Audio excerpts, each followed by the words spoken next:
ನಾನು ನವ್ಯ. ಇದೀಗ ಹೆಡ್ಲೈನ್ಸ್. ಇಂದು ರಾಜರಾಜೇಶ್ವರಿ ನಗರ ಹಾಗೂ ಶಿರದಲ್ಲಿ ಉಪಚುನಾವಣಾ ಮತದಾನ. ರಾಜರಾಜೇಶ್ವರಿ ನಗರದಲ್ಲಿ ತಾರೆಯರಿಂದ ವೋಟಿಂಗ್. ಎರಡೂ ಕ್ಷೇತ್ರದಲ್ಲೂ ಶೀಘ್ರದಲ್ಲೇ ಕೊರೋನಾ ರ್ಯಾಪಿಡ್ ಟೆಸ್ಟ್. ಬಂಗಾಳಕೊಲ್ಲಿಯಲ್ಲಿ ವಾಯುಭಾರ ಕುಸಿತ. ರಾಜ್ಯದಲ್ಲಿ ಮತ್ತೆ ಶುರುವಾಗಲಿದೆ ವರುಣನ ಕಾಟ. ನವೆಂಬರ್ 5 ರಿಂದ 7ರವರೆಗೆ ಮಲೆನಾಡು ಕರಾವಳಿ ಜಿಲ್ಲೆಗಳಲ್ಲಿ ಭಾರೀ ಮಳೆ. ಕೌನ್ ಬನೇಗಾ ಕರೋಡ್ಪತಿಯಲ್ಲಿ ಅಂಬೇಡ್ಕರ್ ಬಗ್ಗೆ ಪ್ರಶ್ನೆ. ಬಿಗ್ ಬಿ ಪ್ರಶ್ನೆ ವಿರುದ್ಧ ನೆಟ್ಟಿಗರು ಗರಂ. ನಟ ಅಮಿತಾಬ್ ವಿರುದ್ಧ ಎಫ್ಐಆರ್ ದಾಖಲು. ಸಕ್ಕರೆ ನಾಡಿನಲ್ಲಿದ್ದಾರೆ ಅಪರೂಪದ ಡಾಕ್ಟರ್. ₹5 ನೀಡ್ತಾರೆ ಸೂಪರ್ ಟ್ರೀಟ್ಮೆಂಟ್. ಮಂಡ್ಯದ ಶಂಕರೇಗೌಡರು ವೈದ್ಯರಿಗೆಲ್ಲ ಮಾದರಿ. ಈ ಬಾರಿ ಐಪಿಎಲ್ನಲ್ಲಿ ಹುಸಿ ಆಯಿತು ಸಿಎಸ್ಕೆ ನಿರೀಕ್ಷೆ. ಮುಂದಿನ ಬಾರಿ ಭರ್ಜರಿ ಕಮ್ಬ್ಯಾಕ್ಗೆ ಸಿದ್ಧತೆ. ರೆಡಿ ಆಗ್ತಾ ಇದೆ ಧೋನಿ ಸಾರಥ್ಯದಲ್ಲಿ ಸೂಪರ್ ಪ್ಲಾನ್. ಆರ್ಆರ್ ನಗರ ಉಪಚುನಾವಣೆಯ ಹಿನ್ನೆಲೆ ಬೆಳಗ್ಗೆಯಿಂದಲೇ ಮತಗಟ್ಟೆಗೆ ಆಗಮಿಸಿದ ಮತದಾರರು ತಮ್ಮ ಹಕ್ಕನ್ನ ಚಲಾಯಿಸಿದ್ರು. ಇನ್ನು ಬೆಳಗ್ಗೆಯೇ ಮತಗಟ್ಟೆಗೆ ಬಂದು ಕಾಂಗ್ರೆಸ್ ಅಭ್ಯರ್ಥಿ ಕುಸುಮಾ ಹನುಮಂತರಾಯಪ್ಪ ತಮ್ಮ ವೋಟ್ ಮಾಡಿದ್ರು. ಅಲ್ಲದೆ ಸಿನಿಮಾ ತಾರೆಯರು ಕೂಡ ತಮ್ಮ ತಮ್ಮ ಹಕ್ಕನ್ನ ಚಲಾಯಿಸಿದ್ರು. ತಾರೆಯರಾದ ಚಾಲೆಂಜಿಂಗ್ ಸ್ಟಾರ್ ದರ್ಶನ್, ಪ್ರೇಮ್, ಅವಿನಾಶ್, ಅಮೂಲ್ಯ, ಕಾರುಣ್ಯ ರಾಮ್ ಕೂಡ ವೋಟಿಂಗ್ ಮಾಡಿದ್ರು. ಕೊರೋನಾ ಮುಂಜಾಗ್ರತಾ ಕ್ರಮಗಳನ್ನು ಕೈಗೊಂಡು ಮತದಾನ ನಡೆಸಲಾಯಿತು. ಆದರೆ ಮತದಾರರ್ಯಾಕೋ ಮತಗಟ್ಟೆಗಳತ್ತ ನಿರೀಕ್ಷಿಸಿದ ಮಟ್ಟದಲ್ಲಿ ಬರಲಿಲ್ಲ. ಶಿರಾ ಹಾಗೂ ರಾಜರಾಜೇಶ್ವರಿ ನಗರ ವಿಧಾನಸಭಾ ಕ್ಷೇತ್ರದಲ್ಲಿ ಮತದಾನದ ಬಳಿಕ ಉಭಯ ಕ್ಷೇತ್ರಗಳ ವ್ಯಾಪ್ತಿಯಲ್ಲಿ ವ್ಯಾಪಕ ಪ್ರಮಾಣದಲ್ಲಿ ಕೊರೋನಾ ಸೋಂಕು ಪರೀಕ್ಷೆ ನಡೆಸಲು ಸರ್ಕಾರ ನಿರ್ಧರಿಸಿದೆ.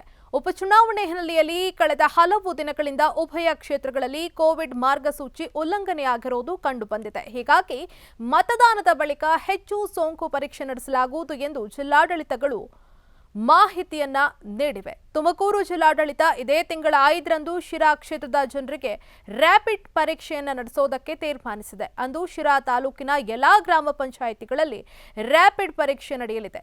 ಪಿಡಿಒ, ಆರೋಗ್ಯ ಸಿಬ್ಬಂದಿ, ಆಶಾ ಕಾರ್ಯಕರ್ತೆಯರ ತಂಡದ ನೇತೃತ್ವದಲ್ಲಿ ಈ ಪರೀಕ್ಷೆ ನಡೆಯಲಿದೆ. ಇನ್ನು ರಾಜರಾಜೇಶ್ವರಿ ನಗರದಲ್ಲಿ ಕಳೆದ 15 ದಿನಗಳಿಂದ ಹೆಚ್ಚು ಸೋಂಕು ಪ್ರಕರಣಗಳು ವರದಿಯಾಗ್ತಾ ಇವೆ. ಜನ ಸಾಮಾಜಿಕ ಅಂತರ ಕಾಪಾಡಿಕೊಳ್ಳದೆ ಮಾಸ್ಕ್ ಧರಿಸದೇ ಇರೋದ್ರಿಂದ ಸೋಂಕು ಹರಡುವಿಕೆ ಹೆಚ್ಚಾಗುತ್ತೆ. ಈ ಕಾರಣದಿಂದ ಉಪಚುನಾವಣೆ ಮುಗಿದ ಮೇಲೂ ಹೆಚ್ಚು ಸೋಂಕು ಪರೀಕ್ಷಾ ಶಿಬಿರಗಳನ್ನು ಹಮ್ಮಿಕೊಳ್ಳಲಾಗ್ತಾ ಇದೆ. ಕಳೆದ ತಿಂಗಳ 25ರಂದು ಸಿಂಧನೂರಿನ ಬ್ರಾಹ್ಮಣರ ಓಣಿಯಲ್ಲಿ ಪ್ರಾಣೇಶ್ ರಾವ್ ಎಂಬವರ ಮನೆಯಲ್ಲಿ ಕಳ್ಳತನವಾಗಿತ್ತು. ಕಳ್ಳತನ ಪ್ರಕರಣಕ್ಕೆ ಸಂಬಂಧಪಟ್ಟಂತೆ ಇದೀಗ ಪೊಲೀಸರು ಕಳ್ಳನನ್ನ ಬಂಧಿಸಿದ್ದಾರೆ. ಕಳ್ಳತನ ಬಗ್ಗೆ ನೀಡಿದ ದೂರಿನ ಆಧಾರದ ಮೇಲೆ ಆರೋಪಿಯನ್ನ ಪತ್ತೆ ಹಚ್ಚಲು ಸಿಪಿಐ ಜಿ ಚಂದ್ರಶೇಖರ್ ನೇತೃತ್ವದಲ್ಲಿ ತಂಡವನ್ನು ರಚಿಸಲಾಗಿತ್ತು. ಅನುಮಾನಾಸ್ಪದವಾಗಿ ಓಡಾಡ್ತಾ ಇದ್ದ ವ್ಯಕ್ತಿಯನ್ನ ವಶಕ್ಕೆ ಪಡೆದು ವಿಚಾರಣೆ ನಡೆಸಿದಾಗ ಕಳ್ಳತನ ಮಾಡಿರೋದು ಬಗ್ಗೆ ಆತ ಒಪ್ಪಿಕೊಂಡಿದ್ದಾನೆ. ಆತನ ಬಳಿ ಇದ್ದಂತಹ ಸುಮಾರು 6.5 ಲಕ್ಷ ಬೆಲೆ ಬಾಳುವ ಬಂಗಾರದ ಆಭರಣಗಳನ್ನು ವಶಪಡಿಸಿಕೊಳ್ಳಲಾಗಿದೆ. ಈ ಕಾರ್ಯಾಚರಣೆಗೆ ಜಿಲ್ಲಾ ಪೊಲೀಸ್ ವರಿಷ್ಠಾಧಿಕಾರಿಗಳಾದ ಪ್ರಕಾಶ್ ನಿಖಂ ಮೆಚ್ಚುಗೆಯನ್ನು ವ್ಯಕ್ತಪಡಿಸಿದ್ದಾರೆ. ಇತ್ತೀಚೆಗೆ ಸಿಂಧನೂರು ನಗರದಲ್ಲಿ ನಡೆಯುತ್ತಿರುವ ಈ ಮನೆಗಳ್ಳತನಗಳ ಆರೋಪಿತರನ್ನು ಬಂಧನ ಮಾಡೋಕ್ಕಾಗಿ ಮಾನ್ಯ SP ಸಾಹೇಬರು, ಹೆಚ್ಚುವರಿ SP ರವರ ಮಾರ್ಗದರ್ಶನದಲ್ಲಿ CPI ಸಿಂಧನೂರು ಮತ್ತು PSI ಸಿಂಧನೂರು ನಗರ ಹಾಗೂ ಅವರ ಸಿಬ್ಬಂದಿಯವರ ಒಳಗೊಂಡ ತಂಡವನ್ನು ರಚಿಸಲಾಗಿತ್ತು. ಆ ತಂಡದವರು ದಿನಾಂಕ 25/9/20ರಂದು ನಗರದ ಬ್ರಾಹ್ಮಣರ ಓಣಿಯಲ್ಲಿ ಒಂದು ಮನೆ ಕಳ್ಳತನ ಆಗಿತ್ತು. ಆ ಮನೆ ಕಳ್ಳತನದ ತನಿಖೆ ಕಾಲಕ್ಕೆ ಇವತ್ತು ಬೆಳಿಗ್ಗೆ ಸಿಂಧನೂರು ನಗರದ ರಿಲಯನ್ಸ್ ಪೆಟ್ರೋಲ್ ಬಂಕ್ ಹತ್ರ ಅನುಮಾನಾಸ್ಪದವಾಗಿ ಅಡ್ಡಾಡುತ್ತಿದ್ದ ಒಬ್ಬ ಮನುಷ್ಯನನ್ನು ಹಿಡಿದು ವಿಚಾರಿಸಿದ್ದು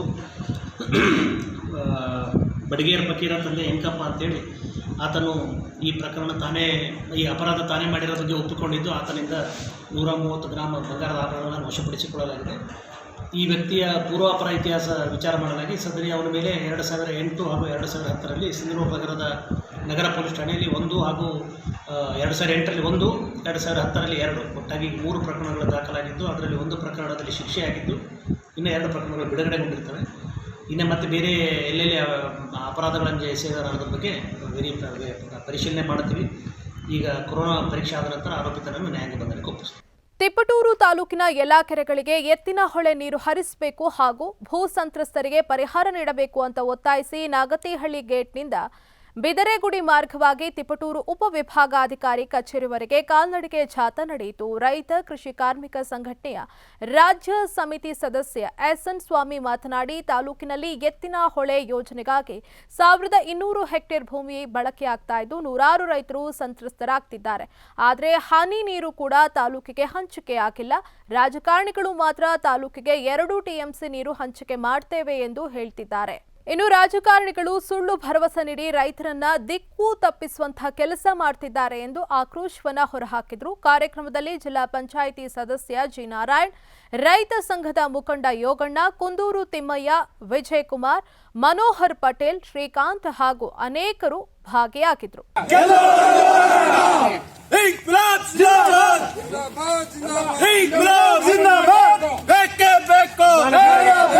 ರೈತರ ಹೋರಾಟಕ್ಕೆ ಒಂದು ಚಳುವಳಿಗೆ ಒಂದು ಗೌರವವನ್ನ ತಂದುಕೊಟ್ಟಂತ ಆ ಚಳುವಳಿಯ ಭಾಗ ಅವರು, ಹೋರಾಟದ ಒಂದು ಪ್ರತೀಕ ಅವರು.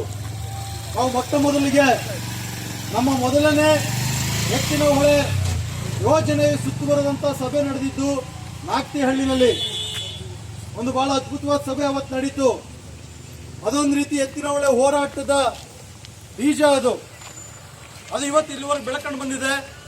ಆ ರೀತಿಯಾಗಿ ಸಾಂಕೇತಿಕವಾಗಿ ಇಲ್ಲಿಂದನೇ ಇವತ್ತು ಕಾಲ್ನಡಿಗೆ ಜಾಥಾ ಆಗ್ತಾ ಇರೋದು ಕೂಡ ಬಹಳ ಸಂತೋಷದ ವಿಷಯ.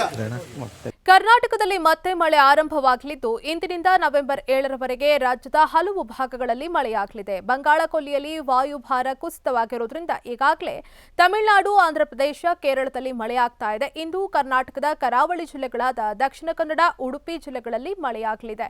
ನವೆಂಬರ್ 5ರಿಂದ ನವೆಂಬರ್ 7ರವರೆಗೆ ಮಲೆನಾಡು, ಕರಾವಳಿ ಜಿಲ್ಲೆಗಳಲ್ಲಿ ಹೆಚ್ಚು ಮಳೆಯಾಗಲಿದೆ. ಇಂದಿನಿಂದ ನವೆಂಬರ್ 7ರವರೆಗೆ ದಕ್ಷಿಣ ಕನ್ನಡ, ಉಡುಪಿ, ಉತ್ತರ ಕನ್ನಡದಲ್ಲಿ ಹೆಚ್ಚು ಮಳೆಯಾಗಲಿದೆ. ನವೆಂಬರ್ 5ರಿಂದ 7ರವರೆಗೆ ಕರಾವಳಿ ಜಿಲ್ಲೆಗಳ ಜೊತೆಗೆ ಕೊಡಗು, ಹಾಸನ, ಶಿವಮೊಗ್ಗ, ಚಿಕ್ಕಮಗಳೂರಿನಲ್ಲಿ ಮಳೆಯಾಗಲಿದೆ. ನವೆಂಬರ್ 5ರ ಬಳಿಕ ರಾಜ್ಯದಲ್ಲಿ 2-3 ದಿನ ಭಾರೀ ಮಳೆಯ ಸಾಧ್ಯತೆ ಇದೆ ಎಂದು ಹವಾಮಾನ ಇಲಾಖೆ ಮುನ್ನೆಚ್ಚರಿಕೆಯನ್ನು ನೀಡಿದೆ. ಕೌನ್ ಬನೇಗಾ ಕರೋಡ್ಪತಿ ಕಾರ್ಯಕ್ರಮದಲ್ಲಿ ಹಿಂದೂ ಭಾವನೆಗಳಿಗೆ ಧಕ್ಕೆ ಬರುವಂತಹ ಪ್ರಶ್ನೆ ಕೇಳಲಾಗಿದೆ ಎಂದು ಆರೋಪಿಸಿ ನಿರೂಪಕ, ಬಾಲಿವುಡ್ನ ಹಿರಿಯ ನಟ ಅಮಿತಾಬ್ ಬಚ್ಚನ್ ವಿರುದ್ಧ ಎಫ್ಐಆರ್ ದಾಖಲಾಗಿದೆ. ಕೌನ್ ಬನೇಗಾ ಕರೋಡ್ಪತಿ ಕಾರ್ಯಕ್ರಮದ ವಿಶೇಷ ಸಂಚಿಕೆಯಲ್ಲಿ ನಟರಾದಂತಹ ಅನೂಪ್ ಸೋನಿ ಮತ್ತು ಸಾಮಾಜಿಕ ಕಾರ್ಯಕರ್ತರಾದಂತಹ ಬೇಜ್ವಾಡ ವಿಲ್ಸನ್ ಎಂಬುವರಿಗೆ ಅಮಿತಾಬ್ ಬಚ್ಚನ್ ಕೇಳಿದ ಪ್ರಶ್ನೆಯೊಂದು ಸದ್ಯ ವಿವಾದಕ್ಕೆ ಕಾರಣವಾಗಿದ್ದು ಬಿಗ್ ಬಿ ಮತ್ತು ಸೋನಿ ಟಿವಿ ಕಾರ್ಯಕ್ರಮ ಮೇಕರ್ಸ್ ವಿರುದ್ಧ ದೂರು ದಾಖಲಾಗಿದೆ. 6,40,000 ರೂಪಾಯಿ ನಗದು ಬಹುಮಾನಕ್ಕೆ ಅಮಿತಾಬ್ ಬಚ್ಚನ್ ಅವರು 1927ರ ಡಿಸೆಂಬರ್ 25ರಂದು ಡಾಕ್ಟರ್ ಬಿಆರ್ ಅಂಬೇಡ್ಕರ್ ಹಾಗೂ ಮತ್ತವರ ಅನುಯಾಯಿಗಳು ಯಾವ ಗ್ರಂಥದ ಪ್ರತಿಗಳನ್ನು ಸುಟ್ಟು ಹಾಕಿದ್ರು ಎಂದು ಪ್ರಶ್ನೆಗಳನ್ನು ಕೇಳಿದ್ರು. ಈ ಪ್ರಶ್ನೆಗೆ ಸಾಮಾಜಿಕ ಜಾಲತಾಣದಲ್ಲಿ ವ್ಯಾಪಕ ಚರ್ಚೆ ಹಾಗೂ ವಿರೋಧಕ್ಕೆ ಕಾರಣವಾಗಿದೆ. ರಾಜರಾಜೇಶ್ವರಿ ನಗರ ಉಪಚುನಾವಣೆ ಹಿನ್ನೆಲೆ ಇಂದು ಮತದಾನ ಪ್ರಕ್ರಿಯೆ ನಡೆದಿದೆ. ನಟಿ ಅಮೂಲ್ಯ ಅವರು ಇಂದು ಬೆಳಗ್ಗೆ ತಮ್ಮ ಮತದಾನದ ಹಕ್ಕನ್ನು ಚಲಾಯಿಸಿದ್ದಾರೆ. ಪತಿ ಜಗದೀಶ್ ಹಾಗೂ ಅತ್ತೆ ಮಾವ ಅವರೊಂದಿಗೆ ಮತಗಟ್ಟೆಗೆ ಆಗಮಿಸಿದ ಅಮೂಲ್ಯ ಕುಟುಂಬ ಸಮೇತ ಮತದಾನವನ್ನ ಮಾಡಿದ್ದಾರೆ. ನಂತರ ಮಾಧ್ಯಮದವರ ಬಳಿ ಮಾತನಾಡಿದ ಅಮೂಲ್ಯ, ಎಲ್ಲರೂ ಮತದಾನದ ಹಕ್ಕನ್ನು ಚಲಾಯಿಸಿ ಅಂತ ವಿನಂತಿಯನ್ನ ಮಾಡಿಕೊಂಡ್ರು. 2020 ಎಂಬ ಹೆಸರಲ್ಲಿ ಕನ್ನಡದಲ್ಲೊಂದು ಸಿನಿಮಾ ಶುರುವಾಗಿದೆ. ಅಯೋಗ್ಯ ಸಿನಿಮಾದ ನಿರ್ಮಾಪಕ ಟಿಆರ್ ಚಂದ್ರಶೇಖರ್ ಮತ್ತು ನಟ ಕೋಮಲ್ ಕುಮಾರ್ ಕಾಂಬಿನೇಷನ್ ನಲ್ಲಿ ಹೊಸ ಸಿನಿಮಾ ಒಂದು ಮೂಡಿ ಬರ್ತಾ ಇದೆ ಎಂದು ಈ ಹಿಂದೆಯೇ ಘೋಷಣೆಯಾಗಿತ್ತು. ಇದೀಗ ಆ ಚಿತ್ರಕ್ಕೆ 2020 ಎಂದು ಹೆಸರಿಡಲಾಗಿದ್ದು 2020 ಚಿತ್ರದ ಟೈಟಲ್ ಪೋಸ್ಟರ್ ಬಿಡುಗಡೆಯಾಗಿದೆ. ಈ ಪೋಸ್ಟರ್ ಚೀನಾ ಏರ್ಲೈನ್ಸ್ ಕೊರೋನಾ ಹರಡಿಸಿರುವುದನ್ನು ಹೈಲೈಟ್ ಮಾಡಲಾಗಿದೆ. ಹಾಗಾಗಿ ಈ ಚಿತ್ರದ ಕತೆ ಕೊರೋನಾ ವೈರಸ್ ಹಾಗೂ ಅದರ ಪರಿಣಾಮವಾಗಿ ನಡೆದ ಘಟನೆಗಳ ಕುರಿತು ಮೂಡಿ ಬರಲಿವೆ ಎಂಬ ಕುತೂಹಲ ಹುಟ್ಕೊಂಡಿದೆ. ತಮ್ಮ ಕೈಚಳಕದ ಮೂಲಕವೇ ಕೋಟ್ಯಾಂತರ ಅಭಿಮಾನಿಗಳ ಹೃದಯ ಗೆದ್ದ ಖ್ಯಾತ ವಯೋಲಿನ್ ವಾದಕ ಟಿಎನ್ ಕೃಷ್ಣನ್ ಅವರು ಇನ್ನು ನೆನಪು ಮಾತ್ರ. ಪದ್ಮಭೂಷಣ ಪುರಸ್ಕೃತ ಕೃಷ್ಣನ್ ಇಂದು ವಿಧಿವಶರಾಗಿದ್ದಾರೆ.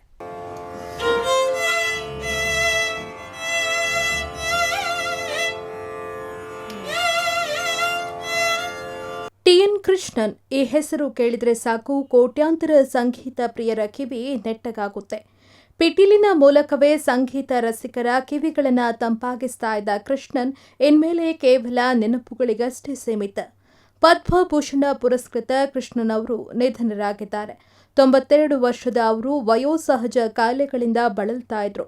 ನಿನ್ನೆ ಅವರು ಕಾಲನ ಕರೆಗೆ ಓಗೊಟ್ಟಿದ್ದಾರೆ.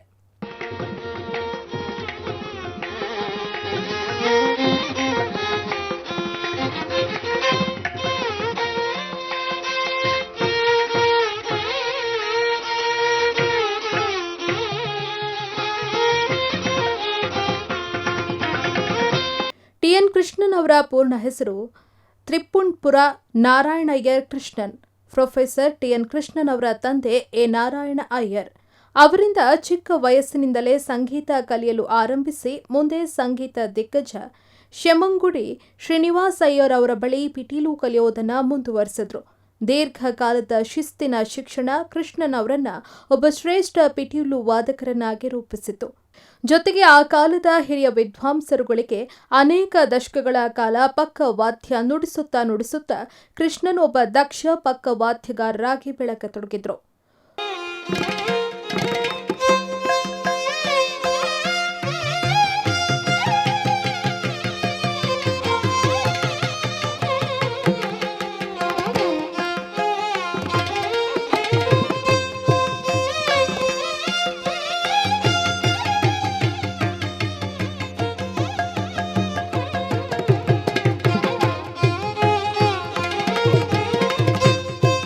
ತಮ್ಮ 8ನೇ ವಯಸ್ಸಿನಿಂದಲೇ ಕಚೇರಿ ಮಾಡತೊಡಗಿದ ಕೃಷ್ಣನ್ ಅವರು ಅರಿಯಾಕೂಡಿ ರಾಮಾನುಜ ಅಯ್ಯಂಗಾರ್, ಮುಸುರಿ ಸುಬ್ರಹ್ಮಣ್ಯಂ ಅಯ್ಯರ್, ಆಲತ್ತೂರು ಸಹೋದರರು, ಚೆಂಬೈ ವೈದ್ಯನಾಥ ಭಾಗವತರ್, ಮಹಾರಾಜಪುರಂ ವಿಶ್ವನಾಥ್ ಅಯ್ಯರ್ ಮುಂತಾದ ಹಿರಿಯರಿಗೆಲ್ಲ ಪಿಟೀಲು ಪಕ್ಕವಾದ್ಯ ನುಡಿಸಿ ಜನಪ್ರಿಯರಾದರು.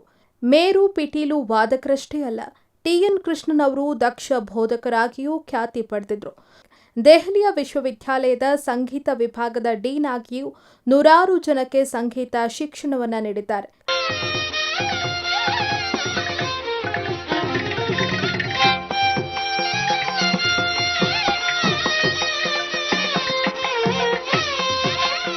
ಪ್ರಸಿದ್ಧ ವಯಲಿನ್ ವಾದಕಿ ಎನ್ ರಾಜಂ ಅವರ ಸಹೋದರರಾಗಿರುವ ಕೃಷ್ಣನ್ ಅವರು ಪತ್ನಿ ಹಾಗೂ 2 ಪುತ್ರರನ್ನ ಅಗಲಿದ್ದಾರೆ.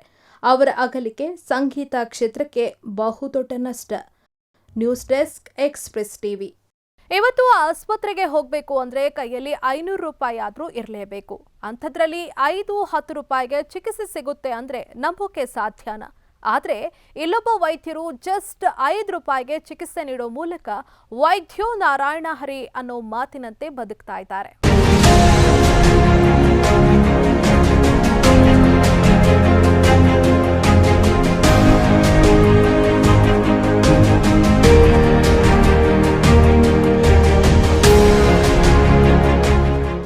ಮಂಡ್ಯ ಅಂದ್ರೆ ಇಂಡಿಯಾ ಅಂತಾರೆ. ಅದೇ ರೀತಿ ಇಡೀ ದೇಶಕ್ಕೆ ಮಾದರಿಯಾದ ವೈದ್ಯರೊಬ್ಬರು ಸಕ್ಕರೆ ನಾಡು ಮಂಡ್ಯದಲ್ಲಿದ್ದಾರೆ. ಅವರೇ ಜನಮೆಚ್ಚಿದ ಮಂಡ್ಯದ ಖ್ಯಾತ ಚರ್ಮರೋಗ ತಜ್ಞ ಡಾಕ್ಟರ್ ಎಸ್.ಸಿ. ಶಂಕರೇಗೌಡ, ಅರ್ಥಾತ್ 5 ರೂಪಾಯಿ ಡಾಕ್ಟರ್. ಅಂದಹಾಗೆ ಡಾಕ್ಟರ್ ಶಂಕರೇಗೌಡರನ್ನ ಜನಪ್ರೀತಿಯಿಂದ ಕರೆಯೋದು 5 ರೂಪಾಯಿ ಡಾಕ್ಟರ್ ಅಂತ. ಡಾಕ್ಟರ್ ಶಂಕರೇಗೌಡರು ತಾವು ನೀಡುವ ಚಿಕಿತ್ಸೆಗೆ ಪಡೆಯೋದು ಕೇವಲ 5 ರೂಪಾಯಿ ಮಾತ್ರ. ಇನ್ನು ಇವರು ಬರೆದುಕೊಡುವ ಔಷಧಿಗಳು ಕೂಡ ದುಬಾರಿಯಲ್ಲ. 5 ರೂಪಾಯಿಯ ಚಿಕಿತ್ಸೆ ಪಡೆಯುವ ರೋಗಿಗಳಿಗೆ ಇವರು ಬರೆಯುವ ಔಷಧಿಗಳು 100ರಿಂದ 200 ರೂಪಾಯಿಯಲ್ಲೇ ಸಿಗ್ತವೆ. ಒಮ್ಮೆ ಇವರ ಬಳಿ ಬಂದು ಚಿಕಿತ್ಸೆ ಪಡೆದ್ರೆ ಸಾಕು, ಮತ್ತೆ ಮತ್ತೆ ಅವರ ಬಳಿ ಅಲೆಯುವ ಅವಶ್ಯಕತೆಯೂ ಇಲ್ಲ. ಅವರು ಒಮ್ಮೆ ನೀಡುವ ಔಷಧದಿಂದಲೇ ಸಂಪೂರ್ಣ ಗುಣಮುಖರಾಗ್ತಾರೆ. ಡಾಕ್ಟರ್ ಶಂಕರೇಗೌಡರು ಕೇವಲ ಮಂಡ್ಯಕ್ಕೆ ಮಾತ್ರ ಸೀಮಿತವಾದವರಲ್ಲ. ಜಿಲ್ಲೆ, ರಾಜ್ಯ ಮಾತ್ರವಲ್ಲ, ದಕ್ಷಿಣ ಭಾರತದಲ್ಲೇ ಜನಪ್ರಿಯ ವೈದ್ಯರು ಅನಿಸಿಕೊಂಡಿದ್ದಾರೆ. ದೇಶದ ನಾನಾ ಭಾಗಗಳಿಂದ ಇವರ ಬಳಿ ಜನರು ಬಂದು ಚಿಕಿತ್ಸೆಯನ್ನ ಪಡೆದುಕೊಳ್ತಾರೆ. ಇವರ ಬಳಿ ಚಿಕಿತ್ಸೆ ಪಡೆಯೋದಕ್ಕೆ ನಿತ್ಯ 100 ಜನ ಸಾಲುಗಟ್ಟಿ ನಿಲ್ತಾರೆ. ಯಾರು ಎಂತಹ ಶ್ರೀಮಂತರೇ ಆಗಿರಲಿ ಶಿಫಾರಸು ಅನ್ನೋದು ಇಲ್ಲವೇ ಇಲ್ಲ. ರಾಜಕಾರಣಿ, ಅಧಿಕಾರಿ, ಉದ್ಯಮಿ, ಬಡವ, ಬಲ್ಲಿದ ಎಲ್ಲರೂ ಇವರ ಬಳಿ ಸಮಾನರೇ. ಎಲ್ಲರಿಗೂ ಒಂದೇ ರೀತಿಯ ಚಿಕಿತ್ಸೆ, ಎಲ್ಲರಿಗೂ ಒಂದೇ ದರ. ಇನ್ನು ಸಾಮಾನ್ಯವಾಗಿ ವೈದ್ಯರು ಅಂದರೆ ಸುಲಿಗೆ ಮಾಡುವವರೇ ಹೆಚ್ಚು ಅನ್ನೋ ಮಾತಿದೆ. ಆದರೆ ಅದೆಲ್ಲದಕ್ಕೂ ಅಪವಾದ ನಮ್ಮ ಮಂಡ್ಯದ 5 ರೂಪಾಯಿ ಡಾಕ್ಟರ್. ವೈದ್ಯರ ಚಿಕಿತ್ಸಾ ವೆಚ್ಚ ನಿರ್ಧರಿಸುವುದಕ್ಕೆ IMA ಅಂದರೆ ಇಂಡಿಯನ್ ಮೆಡಿಕಲ್ ಅಸೋಸಿಯೇಷನ್ ಇದೆ. ಆ ದರವನ್ನೇ ಇತರೆ ವೈದ್ಯರು ನಿರ್ಧಾರ ಮಾಡ್ತಾರೆ. ಆದರೆ 5 ರೂಪಾಯಿ ಡಾಕ್ಟರ್ಗೆ IMA ಹಾಗೆ ಇಲ್ಲ. ಹಲವು ಸಲ IMA ಇವರ ದರ ಹೆಚ್ಚಳಕ್ಕೆ ನೀಡುವ ಸಾಕಷ್ಟು ಸಲಹೆಗೂ ಇವರು ಕ್ಯಾರೆ ಅಂದಿಲ್ಲ.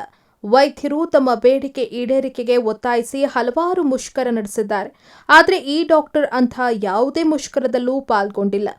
ಡಾಕ್ಟರ್ ಶಂಕರೇಗೌಡ ಬರೀ ವೈದ್ಯರಷ್ಟೇ ಅಲ್ಲ, ಯಶಸ್ವಿ ರೈತ ಹಾಗೂ ಸಜ್ಜನಿಕೆಯ ರಾಜಕಾರಣಿ ಕೂಡ ಹೌದು. ತಮ್ಮ ಸ್ವಗ್ರಾಮ ಮಂಡ್ಯ ತಾಲೂಕಿನ ಶಿವಳ್ಳಿಯಲ್ಲಿ 16 ಎಕರೆ ಜಮೀನು ಹೊಂದಿರುವ ಶಂಕರೇಗೌಡರು ಪ್ರತಿ ವರ್ಷ 100 ಟನ್ ಕಬ್ಬು, ಮನೆಗೆ ಅಗತ್ಯವಿರುವಷ್ಟು ಭತ್ತ ಬೆಳೀತಾರೆ. ಕಳೆದ ಜಿಲ್ಲಾ ಪಂಚಾಯಿತಿ ಅವಧಿಯಲ್ಲಿ ಕ್ಷೇತ್ರದ ಜನರ ಬಲವಂತಕ್ಕೆ ಮಣಿದು ಚುನಾವಣೆಗೂ ಕೂಡ ಸ್ಪರ್ಧೆ ಮಾಡಿದ್ರು. ಅಭೂತಪೂರ್ವ ಗೆಲುವು ಸಾಧಿಸಿದ್ದ ಡಾಕ್ಟರ್ ಶಂಕರೇಗೌಡರು 2.5 ವರ್ಷಗಳ ಕಾಲ ಮಂಡ್ಯ ಜಿಲ್ಲಾ ಪಂಚಾಯಿತಿ ಉಪಾಧ್ಯಕ್ಷರಾಗಿಯೂ ಉತ್ತಮ ರೀತಿ ಕೆಲಸ ಮಾಡಿದ್ದಾರೆ. ಅವರು ವೈದ್ಯರಾಗಿ ಸೇವೆ ಮಾಡ್ತಾ ಇರೋದಂತೂ ಪ್ರಶಂಸನೀಯವಾದದ್ದು. ಮಂಡ್ಯ ತಾಲೂಕಿನ ಶಿವಳ್ಳಿಯಲ್ಲಿ ಜನ್ಮೆತ್ತಂಥ ಶಂಕರೇಗೌಡರು ಕಲಿತದ್ದೇನೋ ವೈದ್ಯಕೀಯ ಕಲಿತರು, ಆದರೆ ಅವರ ನಡವಳಿಕೆ ತೀರಾ ರೈತಾಪಿ ಜೀವನ. ಸಾಮಾನ್ಯ ಬಡ ಉಡುಗೆಗಳನ್ನು, ಸಾಮಾನ್ಯ ಬಟ್ಟೆಗಳನ್ನು ಧರಿಸಿ ಮನೆಯಲ್ಲೂ ವೈದ್ಯಕೀಯ ಮಾಡ್ತಾ ಇದ್ದಾರೆ, ಮತ್ತು ಮಂಡ್ಯದಲ್ಲೂ ಸಹ ಕ್ಲಿನಿಕ್ನ ಓಪನ್ ಮಾಡಿ ಮಾಡ್ತಾ ಇದ್ದಾರೆ. ಯಾರನ್ನೂ ಹಿಂಸೆ ಮಾಡ್ತಾ ಇಲ್ಲ. ಇಂಥ ನಿಷ್ಠಾವಂತ, ಪ್ರಜ್ಞಾವಂತ ವೈದ್ಯಾಧಿಕಾರಿ ಸಿಗುವುದೇ ರಾಜ್ಯದಲ್ಲಿ ಅಪರೂಪ. ಅದರಲ್ಲೂ ನಾವು ಮಂಡ್ಯ ಜಿಲ್ಲೆಯಲ್ಲಿ ಮಂಡ್ಯದಲ್ಲಿ ಅಪರೂಪ ಜೀವಿ ಅಂತ ನಾನಂತೂ ವರ್ಣಿಸ್ತೀನಿ. ರಾಜಕಾರಣಿಯಾಗಿ ಸಹ ಕೆಲಸ ಮಾಡ್ತಾರೆ, ಆದರೂ ಸಹ ಅಲ್ಲೂ ಸಹ ಇವರು ಭ್ರಷ್ಟ ರಾಜಕಾರಣಿ ಅಲ್ಲ. ಭ್ರಷ್ಟತೆ ಇರೋದು ಇವರಲ್ಲಿ ಇಲ್ಲವೇನೋ ಅನ್ನೋ ಭಾವನೆ ನನ್ನ ಭಾವನೆ. ಇನ್ನು ಇವರ ದೈನಂದಿನ ಚಟುವಟಿಕೆ ಕೂಡ ಡಿಫ್ರೆಂಟ್. ಮಂಡ್ಯದ ಬಂದೀಗೌಡ 3ನೆಯ ತಿರುವಿನಲ್ಲಿರುವ ಮನೆಯಲ್ಲೇ ಇವರ ವಾಸ. ಬೆಳಗ್ಗೆ ಎದ್ದ ಬಳಿಕ ಸುಮಾರು 1 ಗಂಟೆಗಳ ಕಾಲ ದಿನಪತ್ರಿಕೆಗಳನ್ನು ಓದೋದು, ಬಳಿಕ ಊರಿನಲ್ಲಿ 2 ಗಂಟೆ ಕಾಲ ಜಮೀನಿನ ಕೆಲಸ ಮುಗಿಸಿದ ಬಳಿಕ ಸ್ಥಳಕ್ಕೆ ಬರೋ ರೋಗಿಗಳಿಗೆ ಉಚಿತ ಚಿಕಿತ್ಸೆ, ನಂತರ ಮನೆಗೆ ಬಂದು ತಿಂಡಿ ಅಥವಾ ಊಟದ ಬಳಿಕ ರಾತ್ರಿ 8 ಗಂಟೆವರೆಗೂ ನಿರಂತರವಾಗಿ ರೋಗಿಗಳಿಗೆ ಚಿಕಿತ್ಸೆ ನೀಡ್ತಾರೆ. ಒಟ್ಟಿನಲ್ಲಿ ವೈದ್ಯೋ ನಾರಾಯಣ ಹರಿ ಎಂಬ ಗಾದೆಗೆ ತಕ್ಕಂತೆ ವೈದ್ಯಕೀಯ ರಂಗದಲ್ಲಿ ಸಾಕಷ್ಟು ಸೇವೆಯನ್ನ ಸಲ್ಲಿಸುತ್ತಿದ್ದಾರೆ ಡಾಕ್ಟರ್ ಶಂಕರೇಗೌಡ. ಅವರ ಸೇವೆ ಎಲ್ಲ ವೈದ್ಯರುಗಳಿಗೂ ಮಾದರಿಯಾಗಲಿ ಅನ್ನೋದು ನಮ್ಮ ಆಶಯ. A N Lokesh, express TV, Malavalli. 3 ಬಾರಿಯ ಚಾಂಪಿಯನ್ ಚೆನ್ನೈ ಸೂಪರ್ ಕಿಂಗ್ಸ್ 13ನೇ ಆವೃತ್ತಿಯಲ್ಲಿ ತನ್ನ ಪ್ರಯಾಣವನ್ನು ಅಂತ್ಯಗೊಳಿಸಿದೆ. ಆದರೆ ನೆಕ್ಸ್ಟ್ ಸೀಸನ್ನಲ್ಲಿ ಸ್ಟ್ರಾಂಗ್ ಕಮ್ಬ್ಯಾಕ್ ಮಾಡೋ ಯೋಚನೆಯಲ್ಲಿದೆ. ಅದಕ್ಕಾಗಿ ಭರ್ಜರಿ ಪ್ಲಾನ್ನಲ್ಲಿದೆ ಸಿಎಸ್ಕೆ.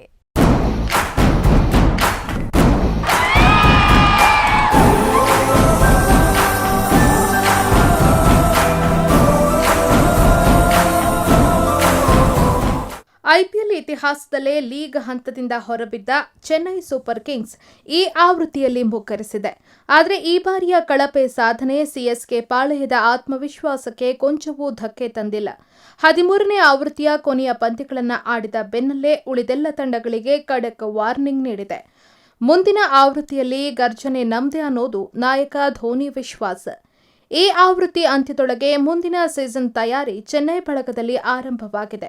ಯಾಕಂದ್ರೆ 14ನೇ ಆವೃತ್ತಿಗೆ ಕೆಲವೇ ತಿಂಗಳುಗಳು ಮಾತ್ರ ಬಾಕಿ ಉಳಿದಿವೆ. ಹೀಗಾಗಿ ಸದೃಢ ತಂಡ ಕಟ್ಟೋಕೆ ಸೂಪರ್ ಕಿಂಗ್ಸ್ ಮುಂದಾಗಿದೆ. ಅನುಭವಿಗಳು ಅನ್ನೋ ಕೋಟಾದಲ್ಲಿ ಅವಕಾಶ ಗಿಟ್ಟಿಸಿಕೊಂಡವರು ಯಾರು ಈ ಬಾರಿ ನಿರೀಕ್ಷಿತ ಪ್ರದರ್ಶನವನ್ನೇ ನೀಡಲಿಲ್ಲ. ಹೀಗಾಗಿ ತಂಡದ ತುಂಬೆಲ್ಲ ತುಂಬಿಕೊಂಡಿರುವ ಫ್ಲಾಪ್ ಅನುಭವಿಗಳಿಗೆ ಬೀಳ್ಕೊಡುಗೆ ನೀಡೋದಕ್ಕೆ ತಯಾರಿ ನಡೆದಿದೆ. ಮುಂದೆ ಯಂಗ್ ಅಂಡ್ ಎನರ್ಜೆಟಿಕ್ ತಂಡ ಕಟ್ಟೋದೇ ಚೆನ್ನೈನ ಗುರಿ. ಈ ಸೀಸನ್ನಲ್ಲಿ ಡ್ಯಾಡಿಸ್ ಆರ್ಮಿಯ ಡ್ಯೂಡ್ಸ್ ಮಕಾಡೆ ಮಲಗಿದ್ರೆ ಯಂಗ್ ಪ್ಲೇಯರ್ ಸಿಕ್ಕ ಅವಕಾಶದಲ್ಲೇ ಮಿಂಚಿದ್ದಾರೆ.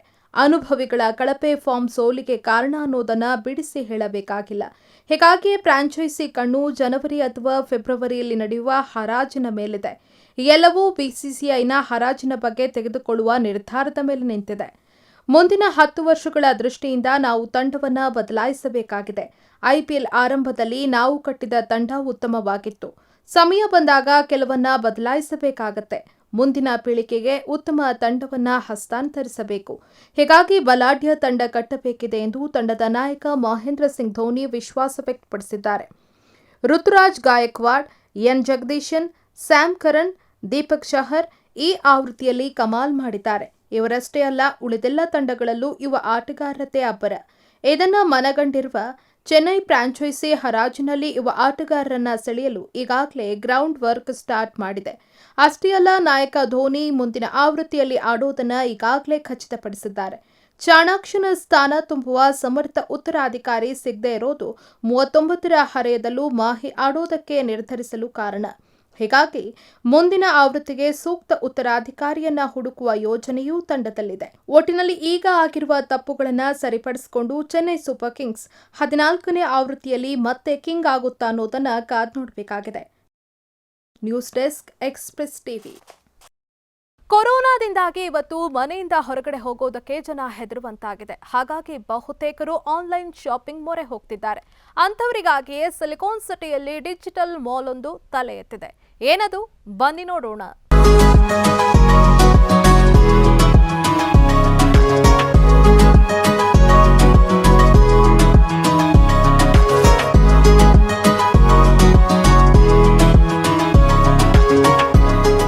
ಇವತ್ತು ಕೈಯಲ್ಲಿ ಮೊಬೈಲ್ ಇದ್ರೆ ಸಾಕು, ಇಡೀ ವಿಶ್ವವನ್ನೇ ಸುತ್ತಿ ಬರಬಹುದು.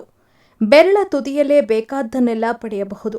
ಅಡುಗೆಯ ಚಿಕ್ಕ ಪುಟ್ಟ ವಸ್ತುಗಳಿಂದ ಹಿಡಿದು ದೊಡ್ಡ ದೊಡ್ಡ ಎಲೆಕ್ಟ್ರಿಕ್ ಗೂಡ್ಸ್ ವರೆಗೆ ಎಲ್ಲವೂ ಮನೆ ಬಾಗಿಲಿಗೆ ಬರುತ್ತೆ. ಡಿಜಿಟಲ್ ದುನಿಯಾದಿಂದಾಗಿ ಇವತ್ತು ಎಲ್ಲವೂ ಸಲೀಸು ಅನ್ನೋ ಹಾಗಾಗಿದೆ. ಅದರಲ್ಲೂ ಕೊರೋನಾದಿಂದಾಗಿ ಶಾಪಿಂಗ್ ಅಂತ ಸುತ್ತಾಡೋದು ರಿಸ್ಕ್. ಜನರ ಈ ಎಲ್ಲ ಕಷ್ಟಗಳನ್ನ ಮನಗಂಡು ಇದೀಗ ಬೆಂಗಳೂರಿನಲ್ಲಿ ಡಿಜಿಟಲ್ ಮಾಲ್ ಒಂದು ತಲೆ ಎತ್ತಿದೆ. ಅದುವೇ UPOS ಡಿಜಿಟಲ್ ಮಾಲ್.